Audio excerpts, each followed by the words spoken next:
नाशिकचे महाविकास आघाडीचे उमेदवार राजाभाऊ वाजे यांनी आपला उमेदवारी अर्ज दाखल केलाय। एकीकडे नाशिकमधला महायुतीचा उमेदवार कोण याची स्पष्टता अजून नाहीये, तर दुसरीकडे महाविकास आघाडीकडनं जोरदार शक्ती प्रदर्शन सुरू आहे।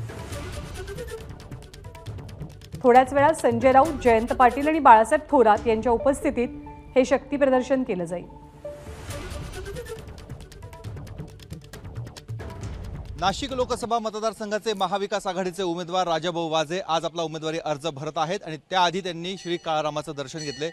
राजाभाऊ आपल्यासोबत देवाचं दर्शन घेतले, अर्ज भरायला चालला।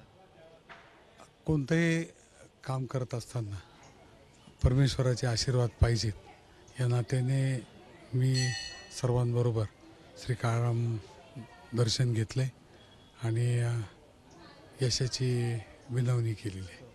33 दिवसांचा कालावधी कसा होता? किती लोकांपर्यंत संपर्क तुम्ही साधलाय? लोकांच्या काय रिॲक्शन्स मिळतात?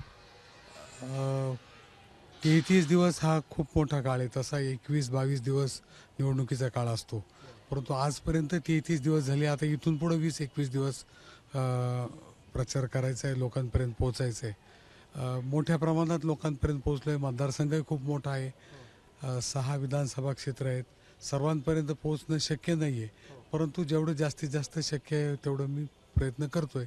उन्हात तापमानही खूप आहे, काही वेळा 40-41 डिग्रीचं तापमान असतं, परंतु मी प्रामाणिकपणे सर्वांपर्यंत पोहोचण्याचा आणि माझी बाजू मांडण्याचा प्रयत्न केला आहे। जो जास्त कालावधी मिळाला आहे समोरच्या उमेदवारापेक्षा, त्याचा किती फायदा तुम्हाला होईल असं वाटतं?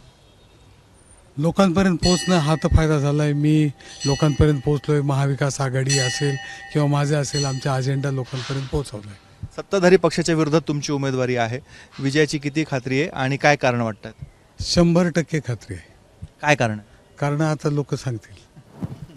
कॅमेरामॅन किरण कटारेसह मुकुल कुलकर्णी, एबीपी माझा, नाशिक। एबीपी माझा, उघडा डोळे बघा नीट।